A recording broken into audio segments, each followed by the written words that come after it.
بسم اللہ الرحمن الرحیم اللہم کل ولیک الحجۃ ابن الحسن صلواتک علیہ وعلی آبائہ فی هذه الساعة وفی کل ساعة ولیاً وحافظا وقائدا وناصرا ودلیلا وعینا حتى تسكنه أرضك طوعا وتمتعه فيها طويلا برحمتك يا أرحم الراحمين. بآواز بلند درود پڑھیے.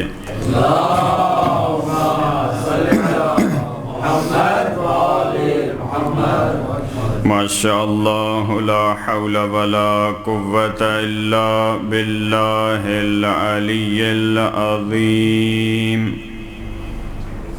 اعوذ باللہ من الشیطان الرجیم. بسم اللہ الرحمن الرحیم. رب اشرح لی صدری ویسر لی امری واحلل عقدۃ من لسانی یفقہوا قولی. الحمد للہ رب العالمین والصلاة والسلام على سيدنا ونبينا وشفيع ذنوبنا وطبيب نفوسنا العبد المؤيد والرسول المسدد المصطفى الأمجد حبيب إله العالمين أبي القاسم المصطفى محمد. اللهم صل على محمد وعلى آله الطيبين الطاهرين المعصومين الذين أذهب الله عنهم الرجس وطهرهم تطهيرا.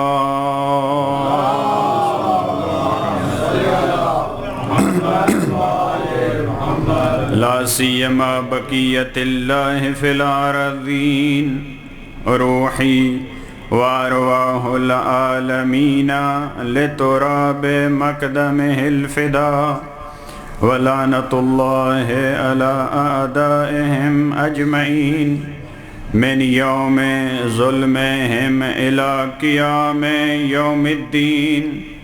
اما بعد فقد قال الإمام السجاد عليه الصلاة والسلام أيها الناس أعطينا ستا وفضلنا بسبع أعطينا العلم والحلم والسماحة والفصاحة والشجاعة والمحبة في قلوب المؤمنين. صلوات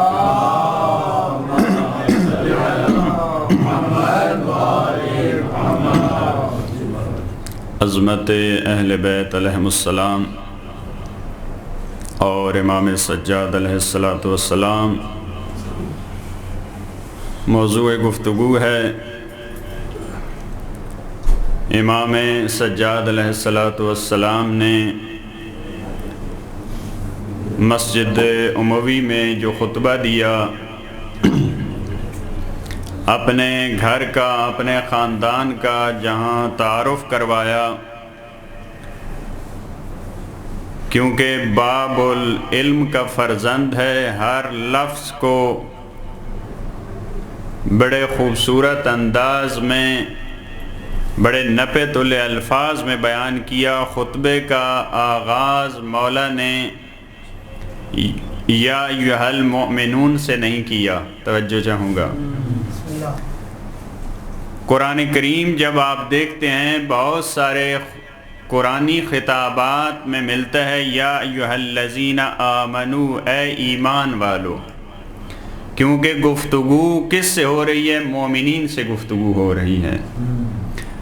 جب آپ سرور گرامی اسلام اور معصومین علیہم السلام کے خطبات کو، ان کی احادیث کو دیکھتے ہیں تو بہت ساری جگہوں پہ آپ کو یا ایھا المسلمین یا ایھا المسلمون کی تعبیر ملتی ہے.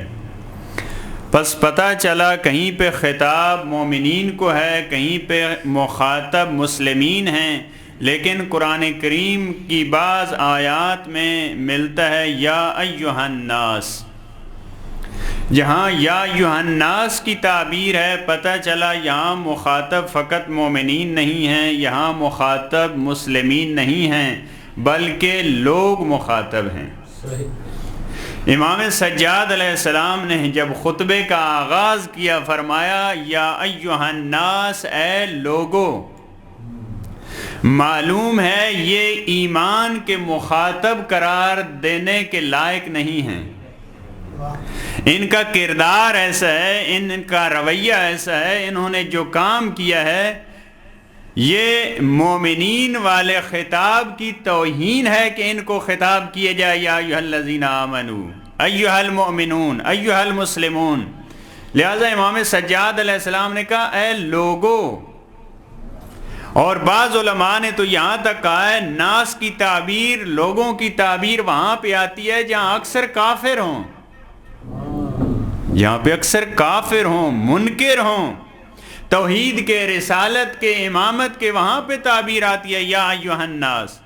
لہٰذا امام سجاد علیہ السلام نے ایھا الناس کی تعبیر، کیونکہ یہ فرزند اس کا ہے، اس کے باپ کو بھی جب مولا کائنات خط لکھتے تھے تو خط کے آخر پہ جو مولا نے سلام کا انداز اپنایا وہ انداز ہوتا تھا السلام علی من اتبع الہدی۔ یہ سلام نہیں مولا کرتے تھے خط کے آخر میں السلام علیکم۔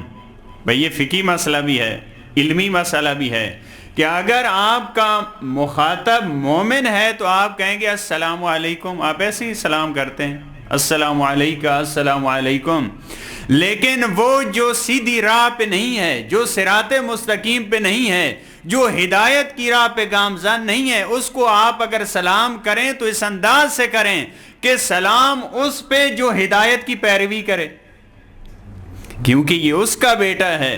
لہذا یہاں تعبیر جو مولا نے جو لفظ استعمال کی ایھا الناس اعطینا ستا وفضلنا بسبع، لوگوں ہمیں 6 چیزیں اللہ نے عطا کی ہیں جو کسی اور کو عطا نہیں کی، ان میں سے ہم نے علم کا تذکرہ کیا، ہمیں علم دیا گیا، ہمیں حلم دیا گیا۔ تیسرے نمبر پہ جو مولا نے فرمایا اعطینا العلم والحلم والسماح، ہمیں جود و سخا اللہ نے عطا کی ہے۔ سماح کہتے ہیں البذل فی العسر والیسر، مشکلات ہوں تب بھی اللہ کی راہ میں دینا، آسانیاں ہوں تب بھی اللہ کی راہ میں دینا۔ بھئی اللہ کی راہ میں دینے کی بات کوئی مشکل بات تو نہیں ہے، بڑی آسان سی بات ہے، عام فہم بات ہے۔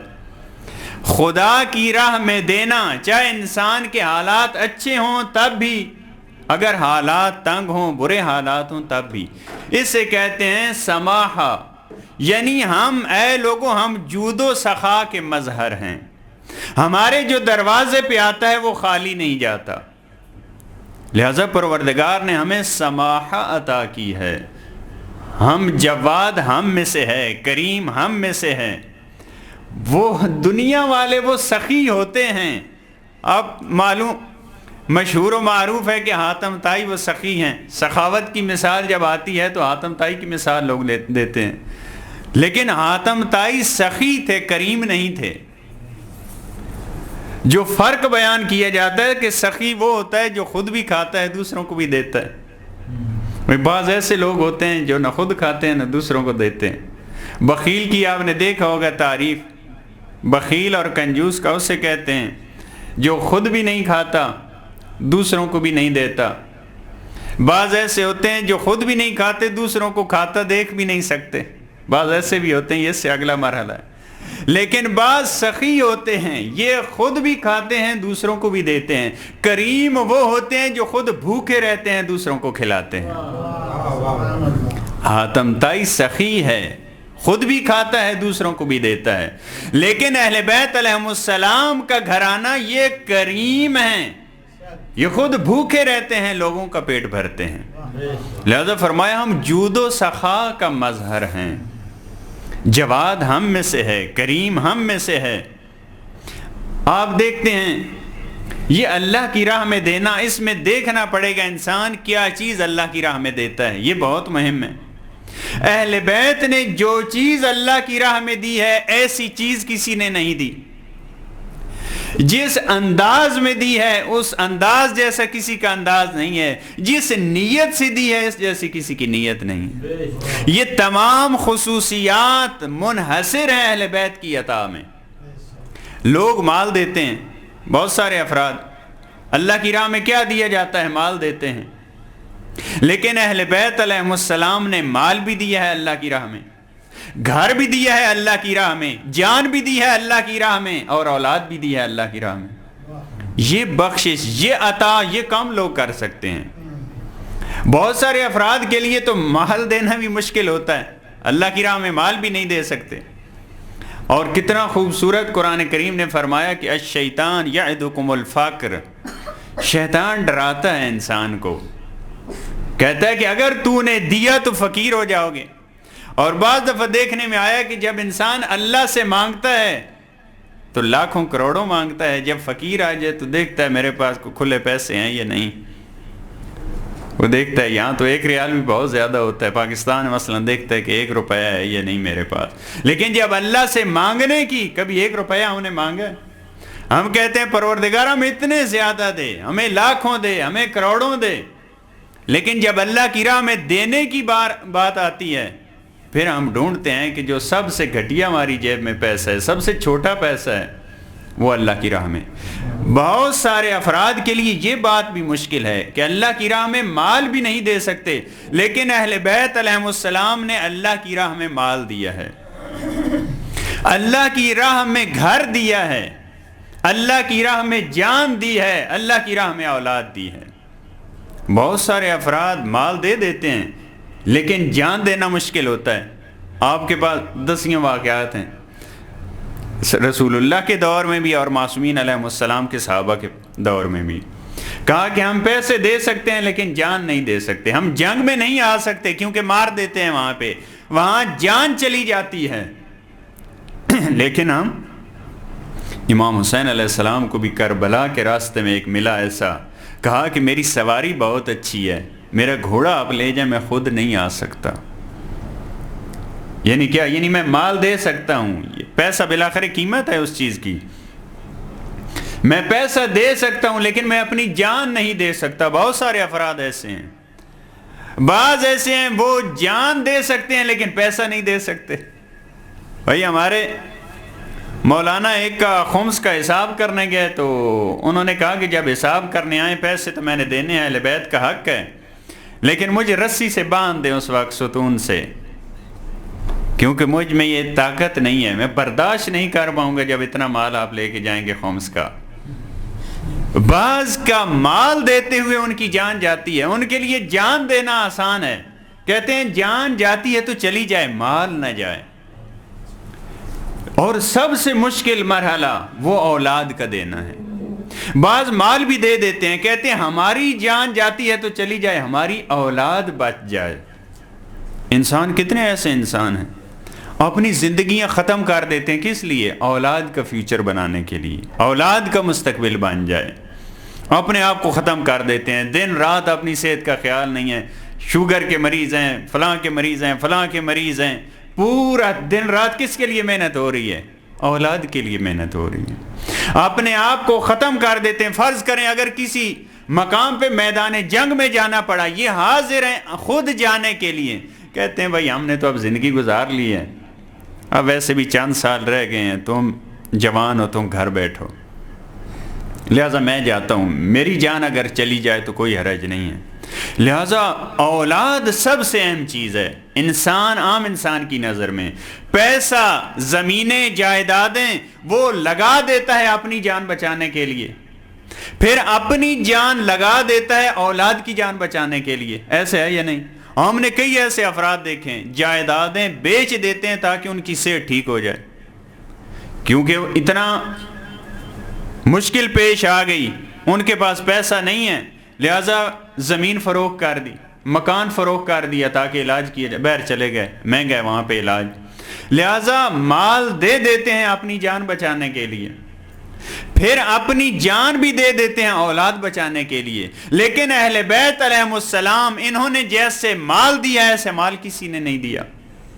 جیسے انہوں نے اپنی جان دی ہے اللہ کی راہ میں ایسی جان کسی نے نہیں دی. جیسے اولاد دی ایسے اولاد کسی نے نہیں دی.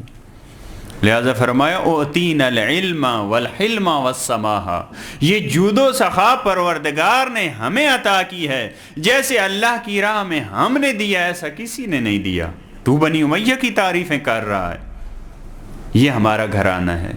لہذا ایک تو یہ انسان کیا چیز اللہ کی راہ میں دیتا ہے یہ اہم ہے. دوسرا کس انداز میں دیتا ہے یہ بہت اہم ہے. ممکن ہے انسان اپنی جان دے رہا ہو، مال دے رہا ہو، لیکن اس کے دینے کا انداز ایسے ہے دینا نہ دینا برابر. بھائی بعض ایسے افراد بھی ہیں کام کرتے ہیں، اچھا کام کرتے ہیں، قرآن کہتا ہے تمہارا نہ کرنا یہ برابر ہیں. بنی اسرائیل نے گائے کو ذبح تو کیا، آپ کو معلوم ہے اتنے زیادہ بڑی رقم دینی پڑی وہ گائے جو خریدی. اس کے پیچھے ایک بہت بڑا قصہ ہے، آپ نے پڑھا ہوگا قرآن کریم میں. قرآن کریم نے کہا فَذَبَحُوهَا وَمَا كَادُوا يَفْعَلُونَ، ذبح تو کیا لیکن نہ کرنے جیسا. ذبح کیا انہوں نے گائے کو لیکن وہ قریب تھا کہ نہ کرتے. یعنی سراہ نہیں ہے قرآن کریم نے، ان کو داد نہیں دی ہے، حالانکہ انہوں نے مال خرچ کیا ہے، پیسے لگائے ہیں اس گائے پہ، لیکن ان کی کیونکہ پیسے دینے کا انداز ایسے تھا قرآن نے کہا فَذَبَحُوهَا وَمَا كَادُوا يَفْعَلُونَ. بعض نیک کام کرتے ہیں لیکن نہ کرنے جیسا. لہٰذا یہ دیکھنا ہے کہ ہم اللہ کی راہ میں جو عطا جو بخشش کر رہے ہیں وہ کن حالات میں ہے، وہ کس انداز میں ہے. انداز مہم ہے. بعض افراد ایسے اچھے حالات ہو تو دیتے ہیں. بھائی اگر سیلری ملی ہے مہینے کا شروع ہے تو پھر کوئی فقیر آیا تو دے دیتے ہیں، لیکن اگر مہینے کا آخر ہے حالات تنگ ہے تو نہیں دیتے. معمولاً عام انسانوں کا یہی ہوتا ہے. لیکن مولا کائنات فرماتے ہیں جب تم بھوکے ہو جاؤ تو صدقہ کے ذریعے اللہ سے تجارت کرو. جب تم بھوکے ہو جاؤ اس وقت اللہ کے ساتھ تجارت کرو، بھوک میں اللہ کی راہ میں دو. لیکن ہمارا پیٹ بھرا ہو تو ہم دیتے ہیں. لہٰذا یہ کن حالات میں دیتے ہیں ہم یہ بہت اہم ہے. عام انسان جب ان کے پاس اچھی رقم ہے، یہ عام انسان بھی وہ جو اچھے ہیں، ایک گروہ تو بالکل وہ تو قرآن نے کہا ہے بڑے واضح انداز میں اور معصومین علیہ السلام کی روایات میں بھی، جو اچھے افراد کا گروہ ہے ان کے حالات اچھے ہوں تو دیتے ہیں. اگر حالات نارمل ہیں مشکلات میں ہیں تو پھر اللہ کی راہ میں نہیں دیتے. لیکن اہل بیت علیہم السلام نے بھوک میں بھی اللہ کی راہ میں دیا ہے. فرمایا قرآن کریم کی آواز آتی ہے وَيُؤْثِرُونَ عَلَىٰ أَنفُسِهِمْ وَلَوْ كَانَ بِهِمْ خَصَاصَةٌ، یہ اللہ کی راہ میں ایثار کرتے ہیں اگرچہ خود بھوکے رہتے ہیں. ایک بھوکا آیا مسجد نبوی میں، کہا کہ مجھے کھانا چاہیے میرے پاس کچھ نہیں ہے. رسول اللہ نے فرمایا اس کو کون مہمان کے طور پہ گھر لے کے جائے گا؟ پہلے بندہ بھیجا ازواج مطہرات کے گھر، پوچھا کوئی چیز ہے؟ کہا پانی کے علاوہ کوئی چیز نہیں ہے ہمارے گھر. اب اللہ بہتر جانتا ہے. جناب سیدہ کے دروازے پہ بھیجا، کہا ایک بچے کا کھانا ہے، اس کے علاوہ اور کچھ بھی نہیں ہے گھر میں. لیکن فرمایا ہم وہ مہمان کو دینے کے لیے حاضر ہیں. مولا کائنات نے فرمایا بچے کو بھوکا سلا دو. یہ خود بھوکا سوتے ہیں لیکن مہمان کو دیتے ہیں. بھوک میں بھی یہ خرچ کرتے ہیں اللہ کی راہ میں. اور صحابہ کے بھی کتنے واقعات ہیں. ایک صحابی کا ایسے واقعہ ملتا ہے، یہ حالانکہ عام افراد تھے. کہا کہ جب مہمان آیا تو آپ چراغ بجھا دیا، خود خالی برتن لے کے بیٹھ گئے. ایک ہی کھانا تھا بس مہمان کے سامنے رکھ دیا، خالی برتن رکھ کے بیٹھ گئے دسترخوان پہ. مہمان یہ سمجھے کہ یہ بھی کھا رہے ہیں لیکن بھوکا سو گئے. یہ عام انسانوں کی بات ہے، یہ اہل بیت علیہ السلام کی بات نہیں ہے. صحابہ کے اتنے واقعات ہیں. لہٰذا یہ کن حالات میں آپ دے رہے ہیں، کن حالات میں آپ خرچ کر رہے ہیں، کیونکہ یہ حالات بہت مہم ہیں. قرآن کریم نے بڑے بہترین انداز میں فرمایا لا یستوی منکم من انفق من قبل الفتح وقاتل اولئک اعظم درجۃ من الذین انفقوا من بعد وقاتلوا، فرمایا وہ افراد جنہوں نے فتح سے پہلے خرچ کیا وہ ان کے برابر نہیں ہے جنہوں نے فتح کے بعد خرچ کیا. ان کے درجات میں فرق ہے، حالانکہ وہی پیسہ ہے، وہی پیسہ دے رہے ہیں پہلے والے بھی، لیکن جب حالات پر امید ہوں، اسلام کی جیت اور فتح کی توقع اس وقت دینا یہ اور ہے. پھر انسان کہتا ہے چلو اب تو امید لگ گئی ہے کہ اسلام انشاءاللہ اس کو فتح ہو رہی ہے، غلبہ ہو رہا ہے، تو پھر کیونکہ کئی خیالات ذہن میں آتے ہیں، پھر ظاہر اب بیت المال ملے گا تو کچھ نہ کچھ واپس آ جائے گی رقم. لہذا فرمایا جو فتح سے پہلے دیتے ہیں، جب کوئی چانس ہی نہیں تھے جیتنے کے، جناب خدیجہ نے اس وقت دیا جب کسی کو یہ یقین نہیں تھا معصومین علیہ السلام کے علاوہ. لہذا سرور کائنات نے فرمایا آمنت بی اذ کفر الناس، خدیجہ اس وقت مجھ پہ ایمان لائی جب لوگ کفر اختیار کر رہے تھے. تب ہی تو جناب خدیجہ کی ایمان کا کوئی خاتون مقابلہ نہیں کر سکتی. باقی آئی ہیں اچھے حالات میں، بھائی مدینہ کی زندگی میں آئی ہیں پھر بھی اچھے حالات ہیں. شیب ابی طالب کے بائیکاٹ سے پہلے کا ایمان اور بعد کا امتحان یہ برابر نہیں ہو سکتا. بعد والا ایمان اور اس سے پہلے والا ایمان یہ آپس میں برابر نہیں ہے. فتح مکہ سے پہلے والا اسلام اور فتح مکہ کے بعد والا اسلام یہ برابر نہیں ہے، ان کے درجات میں فرق ہے. لہٰذا یہ کہہ دینا کہ سب ایک جیسے ہیں، سب کا ایمان برابر ہے، یہ کہاں کا انصاف ہے؟ قرآن کریم مال خرچ کرنے کو برابر نہیں سمجھتا فتح سے پہلے اور فتح کے بعد. جب قرآن مال میں کہتا ہے کہ فتح سے پہلے اور فتح کے بعد میں فرق ہے تو ہم ایمان کو کیسے برابر قرار دیں؟ جب مال میں فرق ہے، مال کی حیثیت کیا ہے؟ اس وقت ایمان اور عقیدہ وہ ان حالات میں جب تلواریں سر پہ تھیں، بعض اس وقت ایمان لے کے آئے. تلواریں اس وجہ سے سر پہ تھیں کہ اگر ایمان لاؤ گے تو ہم مار دیں گے. کچھ ایسے ہیں جو اس وقت ایمان لے کے آئے، کچھ ایسے ہیں جو تلواریں دیکھیں کہ اب ایمان نہ لائے تو کوئی چارہ نہیں ہے. بھائی انہوں نے فتح مکہ میں دیکھا کہ اب اگر ایمان نہ لائے تو اتنی تلواریں، اتنا بڑا لشکر ہے.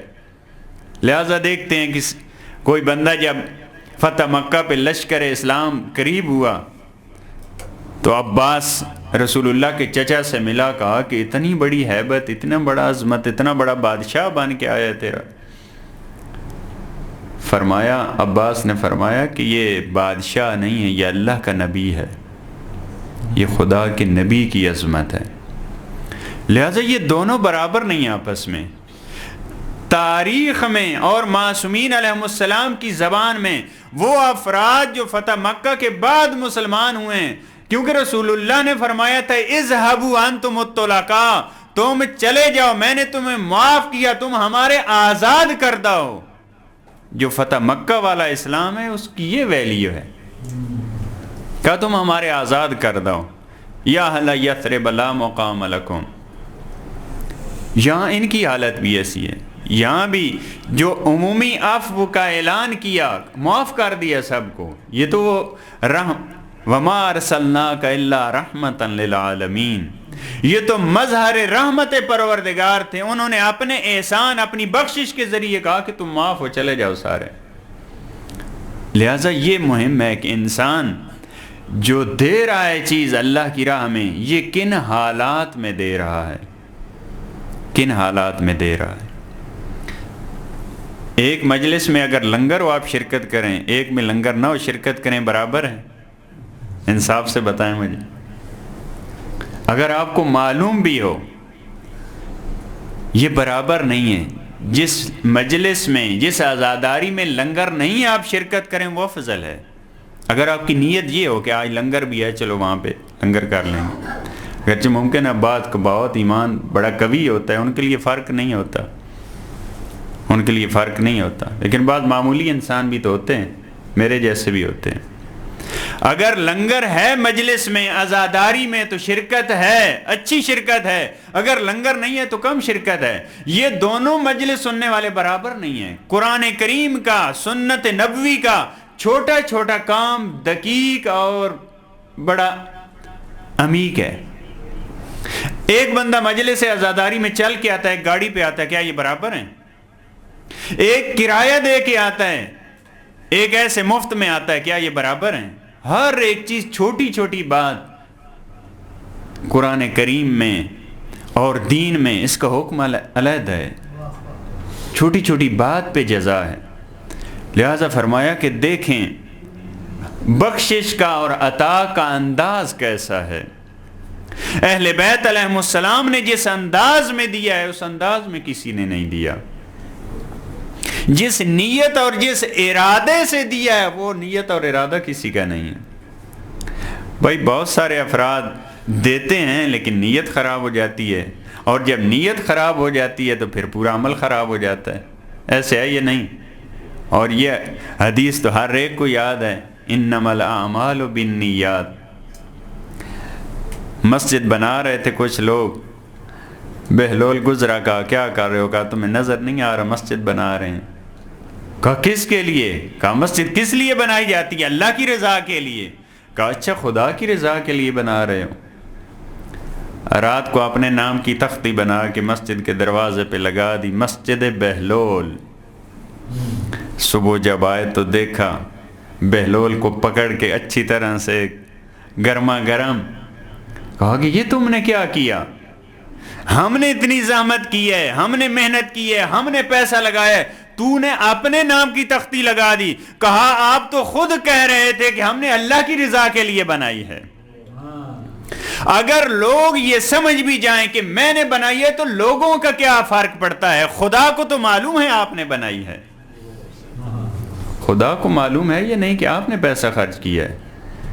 یہ کہہ دینا ہم نے اللہ کی رضا کے لیے کام کیے، یہ زبان سے کہہ دینا آسان ہے. اہل بیت کی جو دینے کا انداز ہے وہ انداز کسی کا نہیں ہے. وہ نیت، وہ خالص ارادہ وہ کسی اور انسان کا نہیں ہے. لہذا اللہ کی راہ میں دینا مہم ہے. دینا مہم نہیں ہے، خدا کی راہ میں دینا، اللہ کی رضا کے لیے دینا، خدا کی خوشنودی کے لیے دینا، یہ اہم ہے. بڑا خوبصورت ظاہراً صادق آل محمد سے حدیث ہے.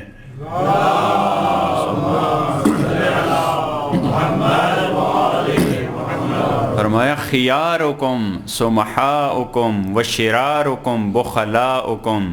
تم میں سے سب سے بہترین وہ ہیں جو اللہ کی راہ میں دیتے ہیں، جو جود و سخا کے مظہر ہیں، وہ تمہارے سب سے بہترین لوگ ہیں. وشرارکم بخلاؤکم، اور جو بخیل ہیں یہ سب سے بدتر ہیں، جو بخیل ہیں. اور بڑا خوبصورت حدیث فرمایا کہ جو سخی ہے یہ دوسرے کے گھر سے کھاتا ہے. توجہ کیجئے گا، جو سخی ہوتا ہے یہ دوسروں کے گھر سے کھاتا ہے کیونکہ اسے ہوتی ہے کہ لوگ ہمارے گھر سے بھی آ کے کھائیں. لیکن بخیل دوسروں کے گھر سے بھی نہیں کھاتا تاکہ کوئی میرے گھر نہ آ کے کھا جائے. معصوم کا فرمان ہے. سخی کھاتا ہے ہر جگہ جہاں پہ اسے ملے. وہ تعارف نہیں کرتا، وہ نہیں کہتا میں نہیں کھاؤں گا نہیں کھاؤں گا. وہ کھاتا ہے کل میرے گھر آ جائیں تو کوئی مسئلہ نہیں ہے، یہ تو رحمت خدا ہے اگر مہمان میرے گھر آیا. لیکن کنجوس اور بخیل یہ نہیں کھاتا اس خوف سے کہیں میرے گھر آ کے نہ کھا جائیں. لہذا بہت ہی بہترین ایک صفت جو اللہ کی راہ میں دینا ہے، جو خدا کی راہ میں دینا ہے.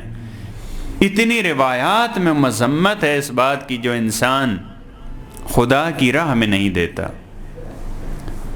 بعض روایات اور بعض تواریخ میں یہ ملتا ہے کہ جب عذاب آیا تو سامری کو عذاب نہیں آیا، حالانکہ وہ سب سے بڑا مجرم تھا. کہا اس کی وجہ کیا ہے؟ ایک عالم دین سے سنا عجیب، کہہ رہے تھے اس وجہ سے کہ وہ سخی تھا، اگرچہ مجرم تھا لیکن اس کی یہ بات پسند آ گئی پروردگار کو. اگرچہ وہ گمراہ تھا، اگرچہ وہ لوگوں کو گمراہ کرنے والا تھا، لیکن پروردگار اس کا اجر دینا چاہ رہا تھا. اس کا سخاوت، اس کا لوگوں کو دینا، اس کی بخشش اور عطا کی وجہ سے اسے چھٹی دے دی. یہ اس کی اجر تھی، یہ اس کی پاداش، یہ اس کا اجر. لہذا اتنا مذمت کی ہے روایات نے تنگ دستی کو، فرمایا دینے والا ہاتھ یہ لینے والے ہاتھ سے بہتر ہے. فرمایا اگر کوئی تمہارے پاس کوئی سائل آئے، یہ بھی معصوم کا فرمان، کوئی سائل آئے تو اس کو یا تو دے دو یا اچھی طرح سے اس کو واپس کرو. معصوم فرماتے ہیں ممکن ہو پروردگار نے تمہیں آزمانے کے لیے کسی فرشتے کو انسانی صورت میں بھیجا ہو، کسی فرشتے کو انسانی صورت میں تیری آزمائش کے لیے بھیجا ہو. اگر تمہارے پاس ہے تو ٹھیک ہے دے دو، وگرنہ اس کی توہین نہ کرو. اور یہ روایات میں ملتا ہے کہ یہ بھی بہت اچھا ہے، یہ جو کچھ اصلی فقیر ہوتے ہیں کچھ نقلی فقیر ہوتے ہیں، یہ بھی ہم پہ پروردگار کا احسان ہے. اگر ہر مانگنے والا یقیناً مستحق ہوتا اور ہم اس کو نہ دیتے تو ہماری کیا حالت ہوتی. یہ بھی ہمارے فائدہ میں ہے. کچھ مستحق ہوتے ہیں کچھ نہیں ہوتے، ہم واپس کر بھی دیتے ہیں تو ہمیں کچھ نہیں ہوتا. لہذا اگر آپ کے پاس نہیں ہے تو اس کی انسلٹ نہ کریں، اس کی توہین نہ کریں. ظاہر عنایت اللہ بروجردی کا واقعہ ہے، ان کے پاس ایک فقیر آیا، کہا کہ مجھے کچھ دیں. کہا کہ میرے پاس تو کچھ بھی نہیں ہے، لیکن یہی اس حدیث کے مطابق کہ اگر دینے کے لیے کچھ نہیں ہے تو اس کو اچھی طرح سے آپ واپس کریں. کہا کہ لیکن میں تمہاری رہنمائی کر دیتا ہوں. وہ یہ ہے کہ جب نماز کا ٹائم ہوتا ہے تو مسجد کے دروازے پہ چلا گیا کر، اور جب صبح مارکیٹ کھلنے کا ٹائم ہوتا ہے تو پھر بازار میں چلا گیا کر. کہا کہ آپ تو مجھ سے بڑے مہر لگتے ہیں.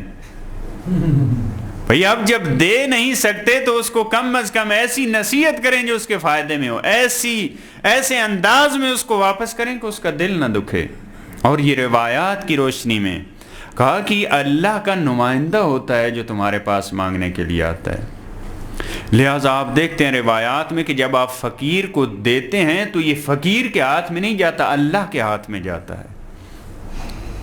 لہٰذا روایات میں ہے کہ جب آپ سائل کو دیتے ہیں تو اپنے ہاتھ کا بوسہ لیا کریں، اپنے ہاتھ کا بوسہ لیا کریں، کیونکہ یہ خدا سمجھو خدا کے ہاتھ سے مس ہوا ہے، یہ پروردگار نے بھیجا ہے آپ کی طرف. اہل بیت علیہ السلام نے جس انداز میں دیا ہے، جس نیت سے دیا ہے، جس ارادے سے دیا ہے، تاریخ بشریت میں اس طرح کسی کا ارادہ نہیں. فرمایا ہم دیتے ہیں اللہ کی راہ میں، کس وجہ سے؟ وَيُطْعِمُونَ الطَّعَامَ عَلَىٰ حُبِّهِ مِسْكِينًا وَيَتِيمًا وَأَسِيرًا إِنَّمَا نُطْعِمُكُمْ لِوَجْهِ اللَّهِ لَا نُرِيدُ مِنْكُمْ جَزَاءً وَلَا شُكُورًا. ہم دیتے ہیں کس کے لیے؟ لِوَجْهِ اللَّهِ، اللہ کے لیے ہم دیتے ہیں. جو انسان کے دینے میں پاور آتی ہے، طاقت آتی ہے، وہ کس وجہ سے؟ لِوَجْهِ اللَّهِ انسان دے. دیکھیں ایسے مر جانا یہ کوئی کمال ہے؟ کمال کیا ہے؟ اللہ کی راہ میں مر جانا. وگرنہ انسان مرتے ہیں یا نہیں؟ کتنے انسان مرتے رہتے ہیں، آج تک ان کا تذکرہ نہیں ہوتا. لاکھوں افراد مرے ہیں، عالمی جنگ میں کتنے افراد مرے ہیں. بعض مرتبہ افراد کا تذکرہ کیوں نہیں ہوتا، لیکن کچھ ایسے مرے ہیں 1400 سال بعد بھی ان کا تذکرہ موجود ہے، ہر ملک میں، ہر زبان میں، ہر قوم میں. اس کی وجہ کیا ہے؟ جو ان کے مرنے کا انداز تھا وہ کسی کا انداز نہیں ہے. وہ اللہ کے لیے اس طرح نکلے ہیں، انہوں نے اللہ کے لیے اس طرح گھر چھوڑا ہے، انہوں نے اللہ کے لیے اس طرح دیا ہے، انہوں نے اللہ کے لیے اس طرح جان دی ہے، اس طرح کسی نے نہیں دی. لہذا پروردگار نے قیامت تک ان کے نام کو زندہ کر دیا. جس طرح یہ دیتے ہیں، فرمایا ہم لوجہ اللہ، ہم اللہ کے لیے دیتے ہیں. لا نرید منکم جزاء ولا شکورا، ہمارا ارادہ بھی نہیں ہے کہ ہم تم سے جزا مانگیں، تم ہمارا شکریہ ادا کرو، نہیں، ہمارا ارادہ بھی نہیں. اہل بیت علیہ السلام کا جو سب سے بڑا امتیاز ہے، ان کی زندگی میں خدا تھا. ان کی زندگی میں خدا، جو کام بھی کرتے ہیں رضا پروردگار کے لیے. اب اگر ہم بستر رسول پہ سوتے ہیں، ہم ممکن ہے یہ تصور کریں رسول اللہ کی جان بچانے کے لیے، اگرچہ رسول اللہ کی جان بچنی تھی اس میں، لیکن مولا کائنات نے اعلان جو قرآن کریم نے مولا کے بارے میں فرمایا، وَمِنَ النَّاسِ مَن يَشْرِي نَفْسَهُ ابْتِغَاءَ مَرْضَاتِ اللَّهِ وَاللَّهُ رَءُوفٌ بِالْعِبَادِ، لوگوں میں سے ایک ایسا بھی ہے جو اپنی جان کو بیچتا ہے، کس کے لیے؟ نہ کہ رسول اللہ کے لیے، مرضات اللہ کو حاصل کرنے کے لیے، اللہ کی رضا کو لینے کے لیے، خدا کی مرضیوں کے لیے، خدا کی مرضی کو خریدنے کے لیے بستر رسول پہ سوئے ہیں۔ لہذا جس انداز میں جو بخشش کا، جو عطا کا انداز اہل بیت علیہ السلام کا ہے، جس نیت اور ارادے سے انہوں نے دیا ہے، ایسا کسی نے نہیں دیا۔ جن حالات میں انہوں نے دیا ہے، ایسا کسی نے نہیں دیا۔ جو چیز انہوں نے دی ہے وہ کسی نے نہیں دی۔ ہم بھی اگر ان کی راہ کو اپنانے والے ہیں، آپ دیکھیں اصل چیز جو اس عطا کو معراج بخشتی ہے وہ اخلاص ہے، وہ اللہ کے لیے دینا ہے۔ آپ نے واقعہ پڑھا اس کا، نیشا پور کی خاتون کا، شتیتہ بی بی، بعد جو نیشا پور جاتے ہیں اس کی زیارت بھی کرتے ہیں، جب جا رہے تھے امام کے پاس مال امام لے کے، ابو جعفر نیشا پوری تاریخ بتاتی ہے وہاں پہ 30,000 دینار، 50,000 درہم اور 20,000 کے قریب لباس، لیکن وہ ایک درہم لے کے آئی، فقط ایک درہم۔ کہا کہ یہ میرا بھی، یہ امام کا مال ہے، یہ جب مدینہ جانا تو امام موسیٰ کاظم کو میرا بھی یہ دے دینا۔ بعض تواریخ میں ہے کہ جانے والے نے کہا مجھے تو شرم آتی ہے، یہ ایک درہم آپ کا، اب کیا یہ ایک درہم ہے آپ کا، ایک درہم میں لے جاؤں؟ کہا ان اللہ لا یستحیی من الحق، اس خاتون نے کہا پروردگار حق کے معاملہ میں شرم محسوس نہیں کرتا۔ شرم کے، حیا کے معاملہ میں، دین کے معاملہ میں یہاں پہ وہ شرم نہیں ہے، یہاں پہ حیا نہیں ہے۔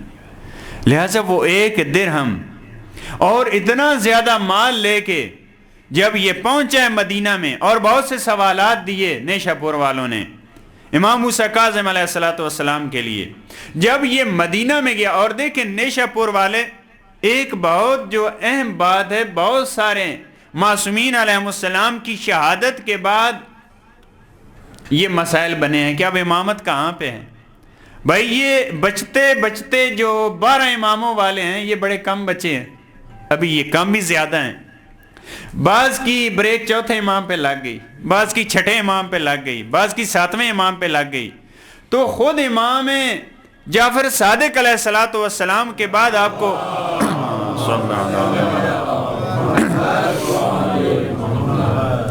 آپ کو معلوم ہے بعض اسماعیل کی امامت کا، اور بعض امام موسیٰ کاظم علیہ السلام کی امامت کا، بعض عبداللہ افتاح امام موسیٰ کاظم علیہ السلام کے بھائی ان کی امامت کا۔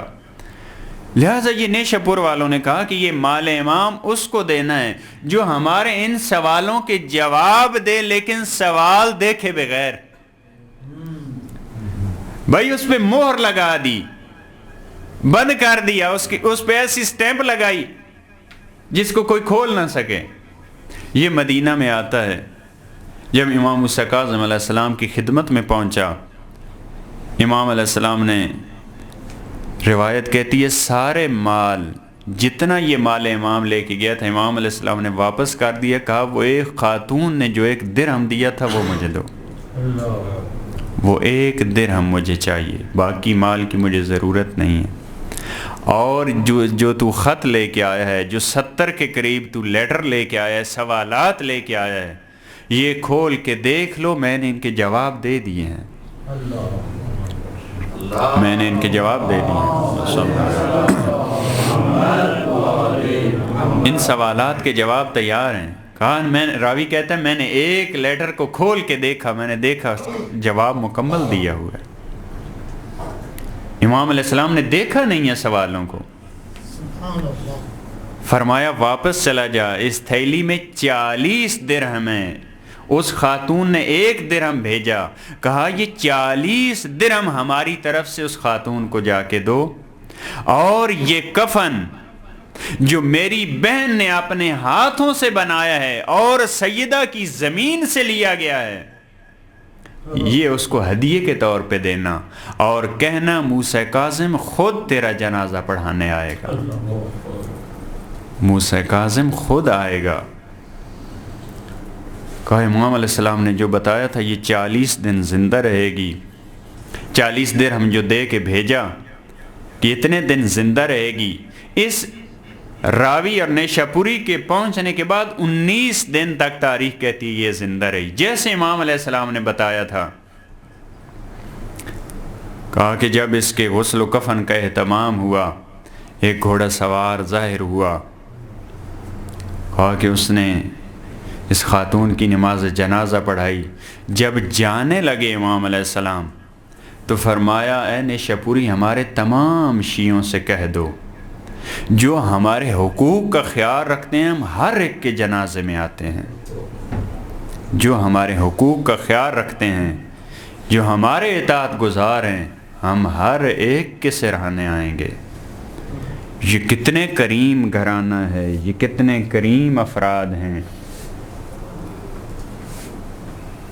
ان جیسے دینے کا انداز کسی کا انداز نہ تھا، انہوں نے کسی کو بھوکا نہیں رہنے دیا۔ لیکن شام میں، کوفہ سے شام، امام سجاد علیہ السلام فرماتے ہیں میں نے بعض مقامات پہ دیکھا پھوپھی اماں بیٹھ کے نماز پڑھ رہی ہیں۔ میں نے پوچھا پھوپھی اماں بیٹھ کے نماز پڑھ رہی ہیں؟ فرمایا سجاد بیٹا کھانا اتنا ہوتا ہے جو بڑی مشکل سے بچوں کو پورا ہوتا ہے، لہذا میں خود کبھی کھانا نہیں کھا سکتی، اس لیے مجھ میں سکت اور ہمت نہیں ہے کہ میں کھڑے ہو کر نماز پڑھ سکوں۔ کیا کیا اہل بیت علیہم السلام کے ساتھ؟ 5 صفر کو زندان شام میں رونے کی آوازیں تھیں، یزید ملعون بھی رونے کی آواز سے سو نہیں سکا، اپنے خادم کو کہا پتہ کرو زندان شام میں کیا خبر ہے؟ کہا مظلوم کربلا کی 3 سالہ بیٹی ہے، اس نے خواب میں اپنے بابا کو دیکھا ہے، کہتی ہے میں اپنے بابا سے ملنا چاہتی ہوں۔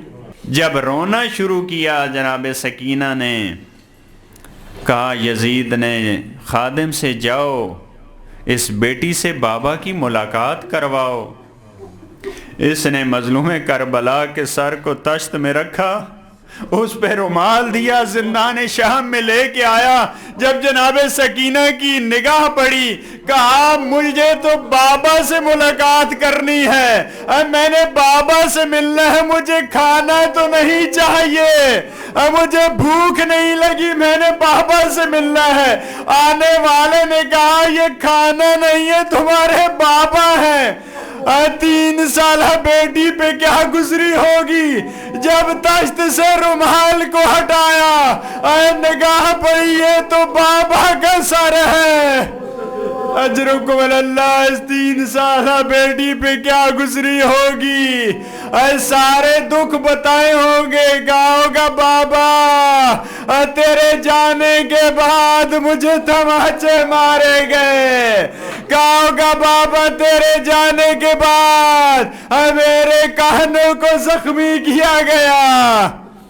اجرکم اللہ، مقتل کہتا ہے جب بابا کے سر پہ نگاہ پڑی، بابا کے سر کو گود میں لیا، بس بڑی بلند آواز سے کہا یا بتا من ذلذی خضبک بدمائے، بابا مجھے یہ بتا تیری ریش اقدس کو خون کے ساتھ کس نے خضاب کیا؟ یا بتا من ذلذی قطع وریدک، بابا مجھے یہ بتا تیری رگوں کو کس نے کاٹا؟ تیسری بات کی جناب سکینہ نے، یا بتا من ذلذی ایتمنی علی صغر سنی، بابا مجھے اس بچپنے میں کس نے یتیم کیا؟ امام سجاد فرماتے ہیں بس ان تھوڑی دیر کے بعد جب دیکھا جناب سکینہ کی آواز بند ہوئی، جب مولا سجاد آگے بڑھے آئے دیکھا بی بی سکینہ کی نبض تو حرکت نہیں کر رہی، فرمایا ہے سکینہ انا للہ و انا الیہ راجعون۔ اے سکینہ کی روح پرواز کر گئی، اپنے بابا سے ملاقات ہوئی۔ الا لعنت اللہ علی القوم الظالمین۔